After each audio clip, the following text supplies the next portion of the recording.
아멘.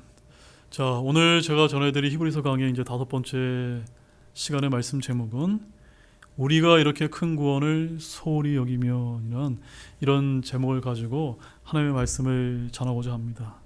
여러분이 받은 그 구원에 대해서 어떻게 여러분 여기고 계십니까?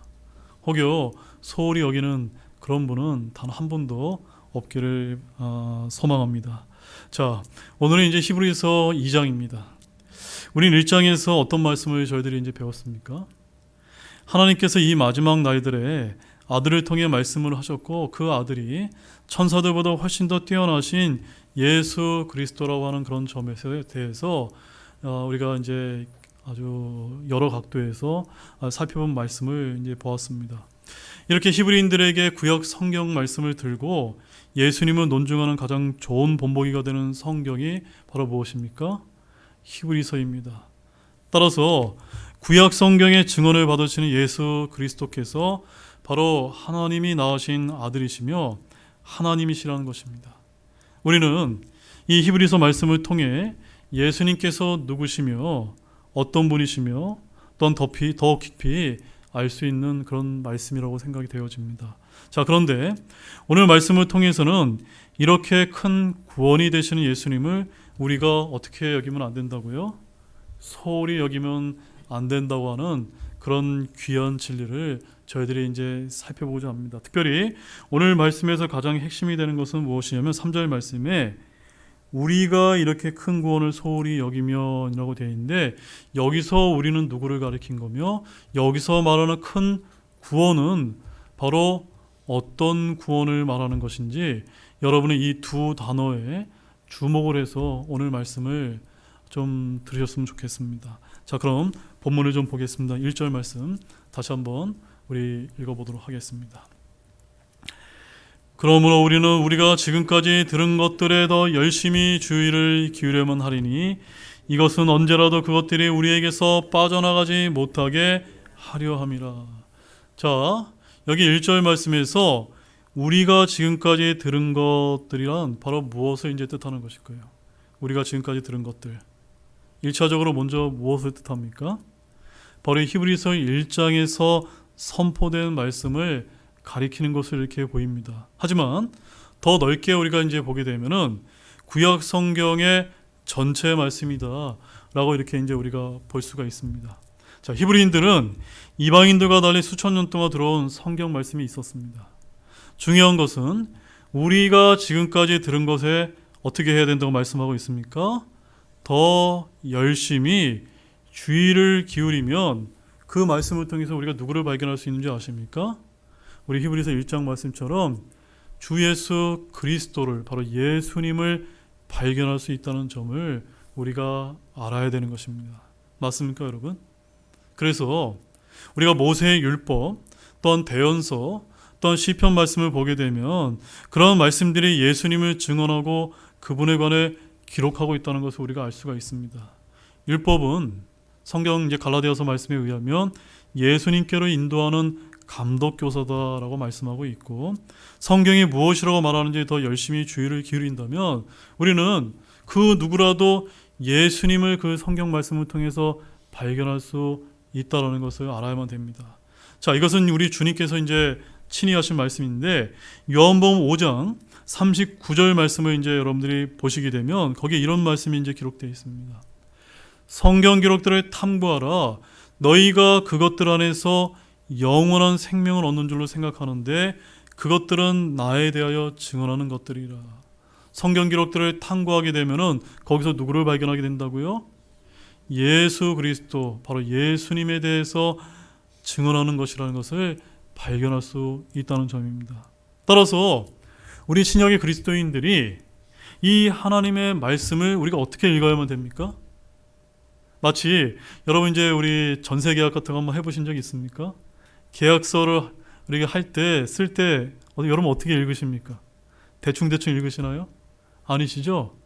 매우 자세하게, 정말 정확하게 한자 한자 이렇게 읽지 않습니까? 따라서 계약서 한 장 읽는 것보다도 부주의하게 이 성경 말씀을 읽는다면 어쩌면 그런 분들은 회개할 필요가 있다는 점을 여러분 먼저 기억하길 원합니다.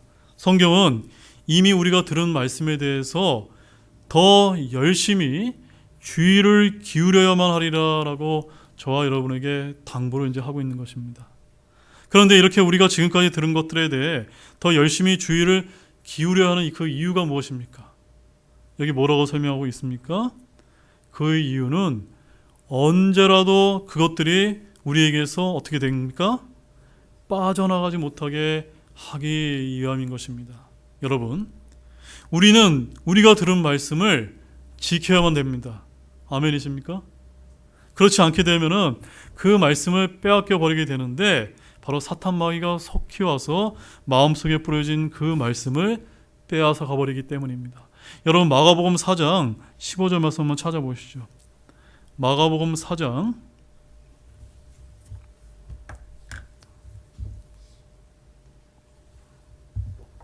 15절 말씀. 자, 거기 어떻게 기록이 되어 있는지 우리 한번 보겠습니다. 길가에 있는 것들은 이들이니 그들의 경우 말씀이 뿌려질 때 듣지만 사탄이 즉시 와서 그들의 마음속에 뿌려진 말씀을 빼앗아 가느니라. 아시겠습니까? 예, 복음의 말씀뿐만이 아니라 지금 이 자리에서도 여러분의 정신을 바짝 차려서 주의를 기울여서 말씀을 듣지 않으면 똑같은 말씀을 드렸는데 어떤 분은 은혜를 받는 분이 있고 어떤 분들은 그냥 지나가시는 그런 분이 있는 것입니다. 그 차이점 무엇입니까? 주의를 기울였느냐, 주의를 기울이지 않았느냐, 거기에 이제 있는 것입니다. 따라서 이렇게 우리가 사탄에게 그 여러분이 들은 말씀을 빼앗기지 않기 위해서는 지금까지 들은 것들에 더 열심히 주의를 기울여야 되는 것입니다. 많은 분들이 하나님의 말씀을 많이 듣지만 그것들을 지키지 못하고 빼앗겨 버립니다. 그 이유는 바로 들은 것들에 더 열심히 주의를 기울이지 않았기 때문이며, 그렇게 되면 그 말씀들은 언제라도 우리 마음속에서 바로 빠져나가 버린다는 것을 우리가 알아야만 되는 것입니다. 많은 분들이 정말 오랫동안 교회를 다니지만 마음속에 담아둔 말씀, 쌓아둔 말씀이 없는 그 이유가 무엇입니까? 주의를 기울여서 말씀을 듣지 않았기 때문이라는 사실을 여러분 기억하길 원합니다. 자, 본문 2절 말씀 보십시오. 그분께서 천사들을 통해 하신 말씀이 확고하여 모든 범법과 불순종이 정당한 보응의 대가를 받았거든. 자, 여기 2절에서 가장 주목할 부분은 어떤 부분이냐면 천사들을 통해 하신 말씀입니다. 제가 여러분에게 질문을 드리겠습니다. 여러분, 천사들을 통해 하신 말씀이 무엇입니까? 천사를 통해서 하신 말씀, 그것은 바로 율법을 가리킵니다. 뭘 가리킨다고요? 율법을 가리킵니다. 왜냐하면 율법은 누구를 통해 제정된지 아십니까? 천사들을 통해 제정되었기 때문입니다. 이렇게 율법의 말씀은 천사를 통해 하신 말씀인데, 하나님께서 대언자들을 통해 말씀하시기 전에 천사들을 통해 말씀하셨다는 사실은 성경을 통해 아주 분명하게 입증되고 있습니다. 자, 히브리인들이 생명보다 귀히 여겼던 모세의 율법은 사실 모세가 한 말이 아니라 또한 모세를 통해 한 말씀도 아닙니다. 하나님께서 천사들을 통해서 그저 모세가 받았을 뿐이다라는 점을 저와 여러분이 아실 필요가 있습니다. 자, 사도행전 7장 53절 말씀만 가보십시오. 자, 진짜 그런가 안 그런가 한번 보도록 하겠습니다. 사도행전 7장 53절 말씀.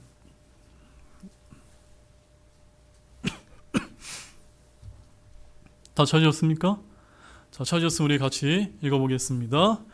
너희가 천사들을 통해 제정된 율법을 받고도 그것을 지키지 아니할도다 하니라.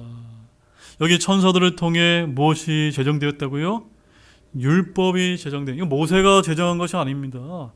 하나님께서 천사들을 통해서 제정해 주시고 모세는 그저 받은 것에 불과하다는 것입니다. 자, 그런데 갈라디아서 3장 19절 말씀도 또 한번 찾아보십시오. 갈라디아서 3장 19절 말씀에 가보게 되면 거기에 이제 율법의 용도가 나오는데 거기에 이제 또 핵심적인 그런 힌트의 말씀이 있습니다. 자, 갈라디아서 3장 19절 말씀 다 찾으셨으면 우리 또 같이 보겠습니다. 그러면 율법은 무슨 용도로 쓰이느냐? 그것은 약속을 받은 그 씨가 오실 때까지 범법들로 인해 더해진 것이요, 한 중재자의 손에서 천사들에 의해 정해진 것이니라. 자, 여기 보게 되면 한 중재자라고 하는 것이 나옵니다. 여러분, 한 중재자가 누구를 가리키는 겁니까? 네, 이제 여러분 잘 아시겠죠? 바로 율법을 전달해 준 모세를 이제 말하는 것입니다. 따라서 여기 오늘 이제 본문에서 말하고 있는 바는 바로 천사들을 통해 제정하신 율법도 권위가 있는 말씀이지만, 하물며 아들이신 예수 그리스도를 통해 말씀하신 것은 그 권위가 어떠하다는 겁니까? 더더욱 권위가 있다는 것을 이제 강조하고 있는 것입니다. 여기서 역시 천사들보다 훨씬 더 뛰어나신 예수 그리스도를 강조하며 묘사하고 있는 것입니다. 자, 이렇게 천사들을 통해 하신 말씀이란 바로 율법을 가리키는데, 이 율법에 대한 모든 불법과 불순종이 정당한 보응의 대가를 받았다는 것입니다. 그러면 천사들을 통해 하신 말씀이 확고하였다면 하나님의 아들을 통해 하신 말씀은 어떠할까요? 그 역시도 훨씬 더 확고하며 범법과 불순종에 대한 보응이 있지 않겠습니까? 맞습니까, 여러분? 바로 천사들을 통해 하신 말씀, 대언자들을 통해 하신 말씀이 바로 구약 성경인 것입니다. 그리고 신약 성경은 바로 자신의 아들을 통해 하신 말씀이지 않습니까? 따라서 아들은 천사들이나 대언자들보다 훨씬 더 크고 뛰어나신 것을 여기서 논증하기 위해서 지금 이 말씀을 하고 계시다는 것을 기억하기를 원합니다. 자, 본문 3절 말씀입니다. 읽겠습니다. 우리가 이렇게 큰 구원을 소홀히 여기면 어찌 피할 수 있겠느냐? 이 구원은 처음에 주께서 말씀하기 시작하신 것이요, 그분의 말씀을 들은 자들이 우리에게 확증한 것인데. 자, 여러분 이제 2장 1절 말씀을 보게 되면 앞부분에 그러므로 우리는 이라고 되어 있는데, 이 그러므로 우리는 이라고 하는 이 말씀은 뭘 뜻하냐면, 히브리서 1장에서 지금 누구에 대해서 지금 논증을 했습니까? 예수님에 대해서 천사들보다 훨씬 더 뛰어나신 예수님에 대해서 논증을 했고, 그 논증한 결론 부분을 지금 2장 1절에서 그러므로 우리는 이라고 이렇게 말씀을 시작하고 있는 것입니다. 즉 2장 1절에서 지금 2절까지 바로 누구에 대해서 지금 이야기하고 있는 것입니까? 예수님에 대해서 계속해서 히브리서 기자가 지금 논증을 하고 있는 것입니다. 자, 그렇다면 3절 말씀에서 우리가 이렇게 큰 구원을 소홀히 여기면 이라고 하는 이 말씀은, 우리가 이 말씀을 어떻게 이제 우리가 해석을 해야 돼야 될까요? 오늘 이 말씀이 가장 어렵고도 중요한 부분인데, 이 구절의 해석과 관련해서 여러 가지 다양한 이제 관점이 있다는 것을 여러분에게 먼저 이제 말씀드리겠습니다. 자, 먼저 이 구절에서 큰 구원과 우리를 어떻게 바라보는지가 가장 중요한데, 그에 따라서 본문의 해석이 다소 이제 달라진다는 것입니다. 자, 여러분 잘 들으시고, 오늘은 제일 중요합니다. 자, 대표적으로 여기서 우리는 바로 누구를 가리키는 겁니까? 많은 분들이 여기서 우리는 신약의 그리스도인들을 이제 가리킨다고 보고 있고, 또한 큰 구원은 뭘 가리키는 겁니까? 바로 우리가 예수님을 믿어서 받은 영원한 생명을 얻은 것으로 우리가 이제 일반적으로 이제 그렇게 이제 해석을 많이 합니다. 따라서 구원받은 우리 신약의 그리스도인들이 받은 큰 구원을 소홀히 여겨서는 안 된다라고 그렇게 가르치는 것이 일반적인 말씀입니다. 여기서 더 나아가서 더욱이 신약의 그리스도인들은 그리스도인 심판석에서 받을 보상과 관련하여 구원을 소홀히 여긴 사람들은 손실을 당하게 될 것이며, 이것이 바로 히브리서 2장 3절이 의미하는 바라고 그 유명한 에말디안 박사님이 그렇게 이제 주석서에 밝히고 있습니다. 여기서 특히 피한다는 것은 지옥을 말하는 것이 아니라 회개보고할 때 하나님의 심판을 피할 수 없다는 뜻으로 이렇게 이제 해석을 하고 있습니다. 따라서 우리가 구원받았다고 해서 그저 우리가 하고 싶은 대로 우리의 육신이 기뻐하는 대로 살아서는 안 된다는 뜻이라고 에말디안 박사님이 그렇게 이제 강조를 하고 있습니다. 그러나 저는 여러분에게 솔직히 말씀을 드립니다. 이러한 에말디안 박사님의 영적인 해석도 어느 정도 타당한 측면이 분명히 있다라고 저는 여러분에게 이제 솔직히 말씀을 드립니다. 그러나 히브리서의 1차 수신자는 구원받은 히브리인들이 맞지만 전체적으로는 신약의 모든 그리스도인들도 되기 때문에 이렇게 우리가 해석을 해도 저는 어느 정도는 일리가 있다라고 그렇게 그 부분을 인정합니다. 따라서 이렇게 적용하는데 무리가 없어 보이기도 하지만 그러나 저는 이 말씀을 조금 더 세밀하게 볼 필요가 있다라고 여러분에게 강조를 드립니다. 어떻게 볼 필요가 있다고요? 조금 더 세밀하게 이렇게 문맥 가운데서 좀 볼 필요가 있다는 점입니다. 자, 반복해서 여기 어떤 이제 말이 이제 등장하고 있습니까? 우리가라는 말씀이 여러 번 등장하고 있기 때문에 이 우리가라는 화법에 여러분 주목해 보십시오. 너희들이나 그들이 아니라 우리가라고 말합니다.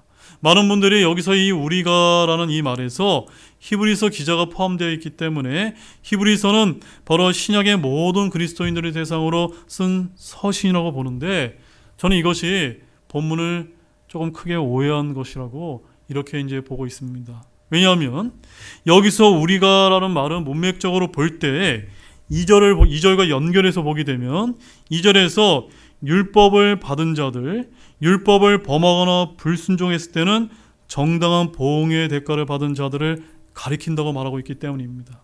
따라서 율법을 받은 자들, 율법을 범하거나 불순종을 했을 때 정당한 보응의 대가를 받는 자들은 누구를 가리키는 말씀입니까? 이방인들입니까? 유대인들입니까? 유대인이라는 겁니다. 따라 이런 관점에서 보게 된다면 이 말씀은, 이 3절 말씀은 우리와 같은 이방인 그리스도인들과는 상관이 있을까요? 없을까요? 없다는 말씀입니다. 바로 히브리인들은 천사들을 통해 하신 율법의 말씀을 가지고 있었고 그 말씀에 대한 범법과 불순종에 대한 보응을 너무도 잘 알고 있었습니다. 따라서 히브리서 기자는 자신의 동족인 유대인들을 일컬어 우리가라고 이렇게 말했던 것입니다. 당시 유대인들 중에는 믿는 자들도 있고 믿지 않는 자들도 있었습니다. 따라서 이 말씀을 주의해서 다시 한번 여러분 본문을 보시기 바랍니다. 사실 신약의 그리스도인들은 큰 구원을 소홀히 여긴 자들이 아니라 그 구원을 그저 받아들인 자인 것입니다. 초대교회 때 그리스도인들은 극심한 고난 가운데서도 구원을 귀중히 여기는 자들이었습니다.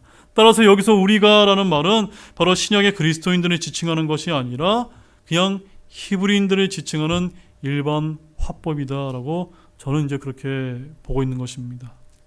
바로 천사들을 통해 제정된 율법을 받았던 우리 히브리 그리스도인들이 이렇게 큰 구원을 소홀히 여기면 어찌 피할 수 있겠느냐라고 이렇게 해석을 해야 올바른 해석이 된다. 조금 더 타당한 해석이 아니겠느냐라고 저는 그렇게 보는 것입니다. 바로 이렇게 보는 것이 맞다면 본문에서 말하는 이렇게 큰 구원이라고 하는 것은 무엇을 뜻하는 것일까요? 여기는 크게 두 가지의 이제 의미가 이제 담겨 있을 수가 있는데 먼저 첫 번째는 구원자 예수 그리스도를 이제 뜻하는 것이라는 겁니다. 무슨 말씀이냐면 우리가 성경을 보게 되면 때때로 구원이라고 말할 때 이것은 바로 구원자를 뜻하는 말이라는 사실 여러분 알고 계십니까? 여러분 누가복음 2장 30절 말씀 한번 찾아보십시오. 누가복음 2장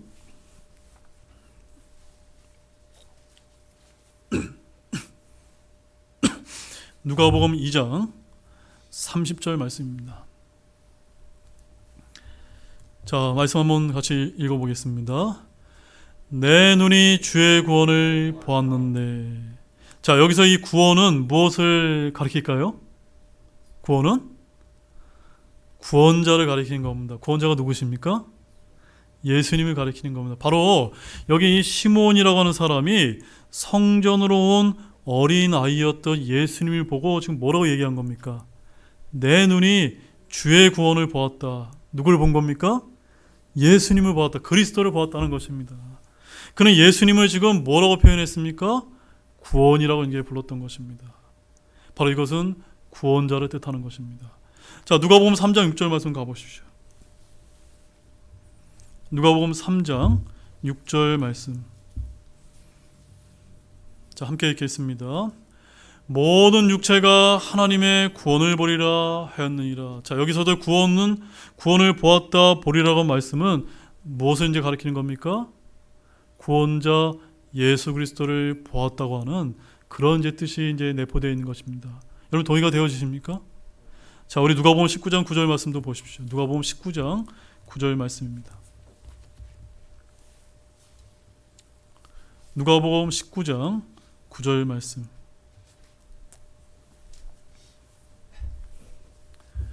이제 이 말씀은 예수님이 친히 하셨습니다. 함께 읽어보겠습니다. 예수님께서 그에게 이르시되 그도 아브라함의 자손이므로 이날 구원이 이 집에 이르렀도다. 자, 이렇게 주님은 자기 자신을 또 여기서 뭐라고 이제 표현하셨습니까? 구원이다라고 이렇게 이제 표현하고 계신 것입니다. 자, 마지막으로 이제 요한복음 4장 22절 말씀 한번 찾아보시죠. 요한복음 4장 22절 말씀을 보게 되면 제가 이제 방금 전에 설명했던 말씀이 조금 더 이제 분명해지실 것입니다. 요한복음 4장 22절 말씀입니다. 자, 같이 읽겠습니다. 너희는 너희가 알지 못하는 것에게 경배하고 우리는 우리가 경배하는 것을 아노니 이는 구원이 유대인에게서 나기 때문이라. 여러분, 구원이 유대인에게서 난다면은 이방인에게서는 구원이 나지 않으면 우리는 구원받을 수 있습니까? 없습니까? 구원받을 수 없는 것입니다. 그런데 여기서 말하는 구원은 무엇을 뜻하는 겁니까? 그런 구원을 얘기하는 것이나 바로 구원자 예수 그리스도가 어디에서 나셨다는 겁니까? 유대인에게서 났다는 것을 뜻하는 말씀인 것입니다. 바로 구원이 유대인에게서 나는 것으로 표현하고 있지만 이 말은 구원자가 유대인에게서 났다고는 그런 뜻을 이제 담고 있는 것입니다. 여러분 동의가 되어지십니까? 따라서 본문에서 주님은 구원을 구원자와 동일한 의미로 사용했던 것입니다. 자, 이런 관점에서 본다면 히브리서 2장 3절 말씀을 다시 한번 보게 되면은 본문에서 우리가 이렇게 큰 구원을 소홀히 여기며라고 하게 되면은 이것은 뭘 뜻하는 것입니까? 여기서 말하는 큰 구원은 바로 뭘 뜻하는 겁니까? 우리를 구원해 주신 그 구원자 예수 그리스도를 우리가 소홀히 여기면 안 된다고 하는 그런 제 의미를 담고 있는 것입니다. 바로 천사들보다 훨씬 더 뛰어나신 구원자 예수 그리스도를 말하는 것입니다.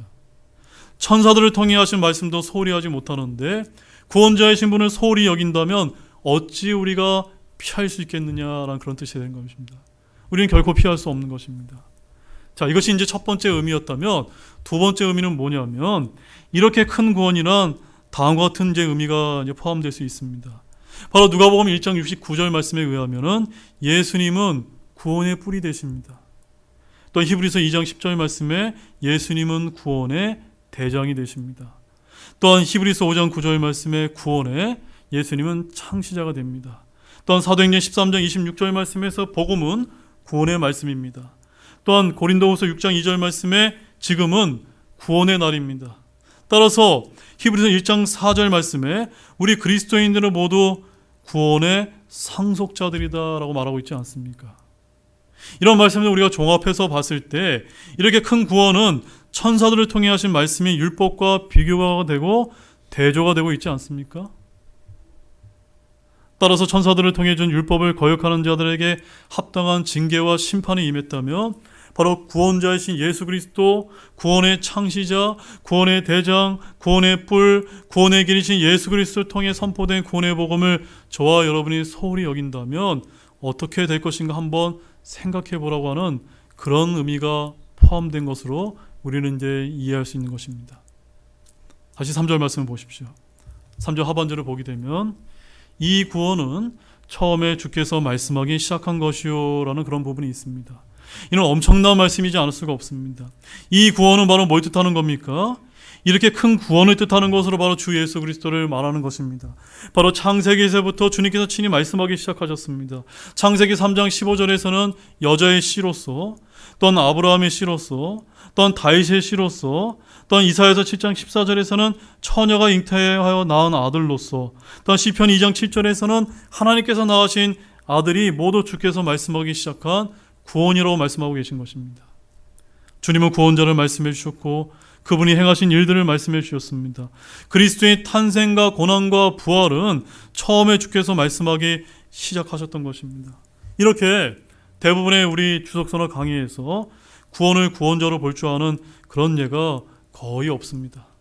천사들과 구원자를 비교하거나 천사들을 통해 말씀하신 율법과 구원자를 통해 말씀하신 구원의 복음을 함께 비교하면 우리가 이 말씀을 통해서 훨씬 더 풍성한 진리를 얻을 수 있음을 여러분 아시기를 바랍니다. 자, 본문 4절 말씀 보겠습니다. 하나님께서도 자신의 뜻에 따라 표적들과 이적들과 다양한 기적들과 성령님의 선물들로 그들에 대하여 증언하셨느니라. 자, 주님께서는 이 구원에 대해서 말씀하기 시작하셨고 그분의 말씀을 들은 자들이 우리 히브리인들에게 확증했습니다. 사도들은 오순절날 성전에 모인 유대인들에게 이 복음을 선포했고 확증을 했습니다. 그들은 예수님이 누구신지 확증했습니다. 사도들은 바로 성령의 권능과 표적을 행하며 이 구원에 대해서 확증을 했던 것입니다. 여러분, 마가복음 16장 30절 20절 말씀만 보십시오. 마가복음 16장 20절 말씀입니다.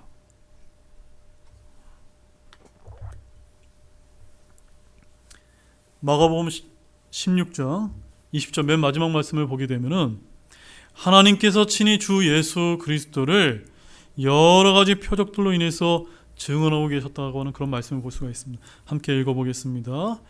그들이 나가 모든 곳에서 복음을 선포하며 주께서 그들과 함께 일하시며 따르는 표적들로 말씀을 확증해 주시니라. 아멘. 바로 주님은 말로만 증언하신 것이 아니라 무엇을 통하여 증언하셨습니까? 표적들과 이적들과 다양한 기적들과 함께 복음을 전하는 자들에 대해서 확증을 해 주셔서 지금 저와 여러분에게 와 있는 것입니다. 유대인들은 표적을 요구했기 때문입니다.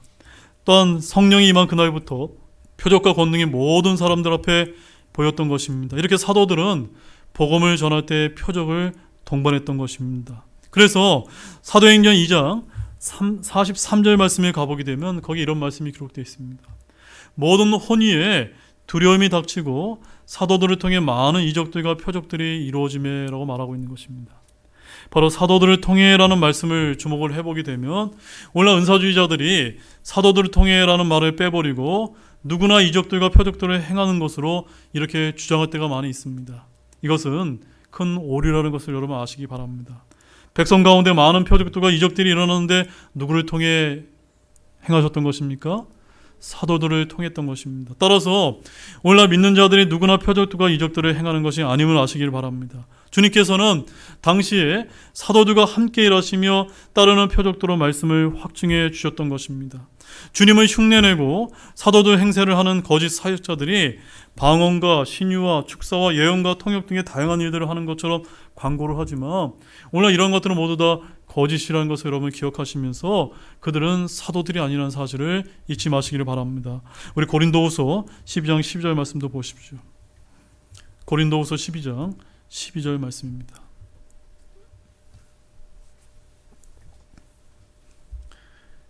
고린도후서 12장 12절 말씀.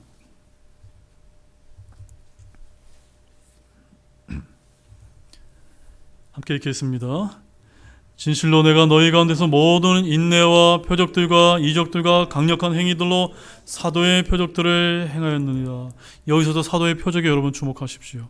이 사도의 표적들은 누가 행하는 표적들입니까? 사도들이 행하는 표적들이며 주님께서 그들에 대해 증언하시기 위해서 주셨던 것입니다. 따라서 율법과 달리 복음은 천사들을 통해 제정된 것이 아닙니다.